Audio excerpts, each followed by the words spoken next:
Hi friends, welcome to our channel my lifestyle and cooking. First time பார்க்குறீங்கன்னா subscribe பண்ணிவிட்டு பாருங்கள் friends. நம்ம இன்றைக்கி கோதுமை ரவை உளுந்து வச்சு ஒரு ஹெல்த்தியான பிரேக்ஃபாஸ்ட் ரெசிபி தான் பார்க்க போகிறோம். அரைச்ச உடனே செஞ்சிடலாம். ஈனோ சோடா தயிர்னு எதுவுமே சேர்க்க வேண்டாம். ரொம்ப ஹெல்த்தியாக இருக்கும்.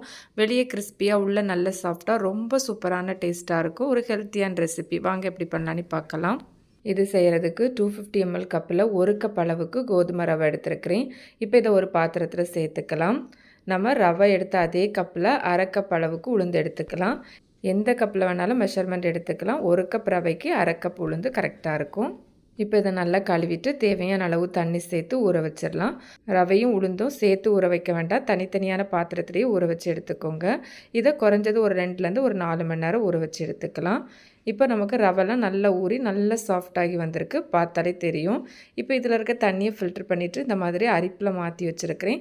இதில் இருக்க தண்ணி நமக்கு நல்லா வடிஞ்சு வரட்டும். அடுத்ததாக நம்ம ஊற வச்சுருந்த உளுந்தையும் தண்ணியை வடிகட்டிட்டு உளுந்தை மட்டும் மிக்ஸி ஜாருக்கு மாற்றி எடுத்துக்கலாம்.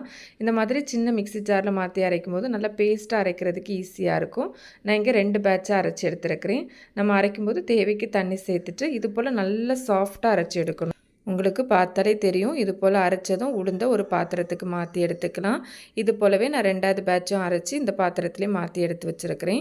கூடவே மிக்ஸி ஜாரில் 1 டேபிள் ஸ்பூன் போல் தண்ணி சேர்த்து இதில் சேர்த்துருக்கிறேன்.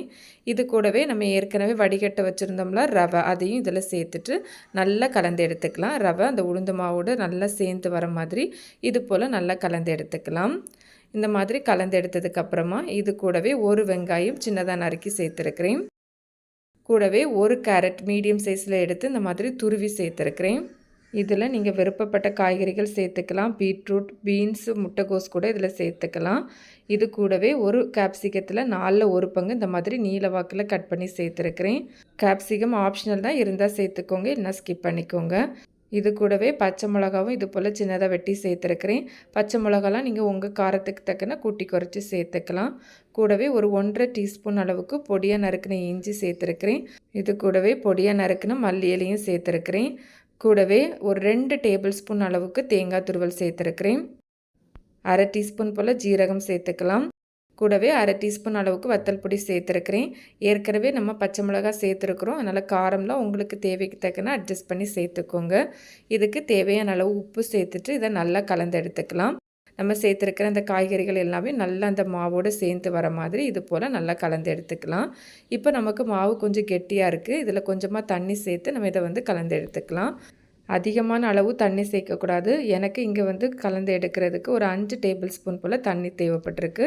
நம்ம உளுந்தெல்லாம் அரைச்சி எடுத்தோம்ல, அப்போ நீங்கள் கொஞ்சம் கூட தண்ணி சேர்த்து அரைச்சி எடுத்திங்கன்னா குறைவான அளவு தண்ணி தான் தேவைப்படும். அதனால் பார்த்து சேர்த்துக்கோங்க. நமக்கு மாவு இது போல் ஒரு பதத்தில் தான் இருக்கணும். உங்களுக்கு பார்த்தா தெரியும். இப்போ நம்ம இதை சுட்டு எடுத்துக்கலாம். நான் இங்கே ஆப்பச்சட்டி தான் எடுத்துருக்கிறேன். அதில் ஒரு 1 டீஸ்பூன் போல் எண்ணெய் சேர்த்துருக்கிறேன்.